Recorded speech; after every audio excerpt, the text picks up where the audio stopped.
Hello bachcho, let's see this question. The question says a radioactive sample at any instant has its disintegration rate 5000 disintegrations per minute.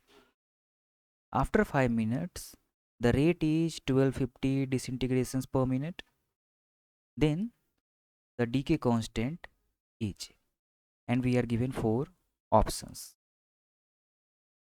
तो clearly इस question को solve करने में जो की concept हम use करेंगे वो हमारा होगा कॉन्सेप्ट ऑफ रेडियो एक्टिविटी। चलिए क्वेश्चन को सॉल्व करते हैं। क्वेश्चन में हमें दिया है कि at time t equal to t1 जो हमारा डीके रेट या डिसइंटीग्रेशन रेट जिसे हम R1 मान लेते हैं, ये हमें दिया है 5000 डिसइंटीग्रेशंस पर minute. At time t equal to t1 plus 5 minute बाद जो डीके रेट है, डिसइंटीग्रेशन रेट जिसे R2 मान लेते हैं, ये हमें दिया है 1250 डिसइंटीग्रेशंस पर मिनट। तो हमें लैम्डा की वैल्यू पूछी गई है, डीके कांस्टेंट। तो डीके रेट यानी डिसइंटीग्रेशन रेट, इसका एक फॉर्मूला होता है। क्या होता है? R equal to R naught e to the power minus lambda t, जहाँ पर आर नॉट होता है हमारा इनिशियल डीके रेट और आर होता है हमारा decay rate at time t. चलिए इस फॉर्मूला को हम at time t one and at time t one plus 5 दोनों पर अप्लाई करते हैं। तो at time t equal to t one decay rate क्या है हमारा? R1। फॉर्मूला हमारा हो जाएगा R1 कितना है? 5000 is equal to R naught e to the power minus lambda, और टाइम कितना है? t1। Similarly at time t equal to t1 plus 5 R2 इस टाइम पर डिसइंटीग्रेशन रेट है R2, और R2 कितना है? R2 है 1250 is equal to R naught e to the power minus lambda t1 plus 5।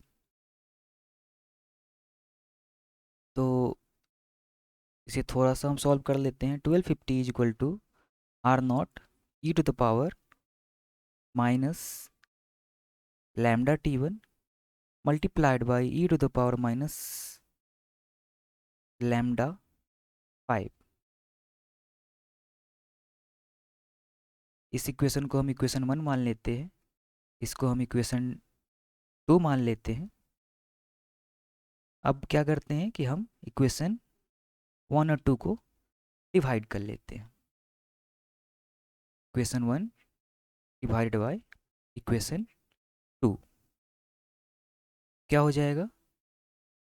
5000 is equal to R naught e to the power minus lambda t1, and this whole is divided by 1250 is equal to r naught e to the power minus lambda t1 multiplied by e to the power minus 5 lambda।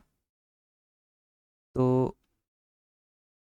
Are naught को divide कर लेगा e to the power minus lambda T, e to the power minus lambda T को divide कर लेगा, तो हमारे पास क्या बचेगा? हमारे पास बचेगा 5000 divided by 1250 is equal to 1 divided by e to the power minus 5 lambda. तो 1250 5000 को डिवाइड कर लेगा 4 टाइम्स, तो हमारे पास हो जाएगा 4 equal to 1 divided by e to the power minus 5 lambda, यानी e to the power minus 5 lambda ये हमारे पास हो जाएगा 1 डिवाइडेड बाई 4, यानी 2 टू द पावर माइनस 2। अब क्या करें? दोनों तरफ हम नेचुरल लॉग ले लेते हैं। तो ln e to the power minus 5 lambda, this is equal to ln 2 to the power minus 2, तो ये हो जाएगा minus of 5 lambda is equal to minus of 2 ln 2। तो यहाँ से लैम्डा की वैल्यू हमारी आ जाएगी, माइनस माइनस को डिवाइड कर लेगा तो ये माइनस हट गया, 2 डिवाइडेड बाई 5 ln 2 यानी 0.4 ln 2, और यही फाइंड आउट करना था हमें क्वेश्चन में। तो ये हमारा फाइनल आंसर हो जाएगा। चलिए ऑप्शन मैच कर लेते हैं। तो ये हमारा ऑप्शन नंबर बी मैच कर रहा है, 0.4 ln 2, तो ऑप्शन बी हमारा करेक्ट ऑप्शन होगा। Hope you understood it well. Best of luck.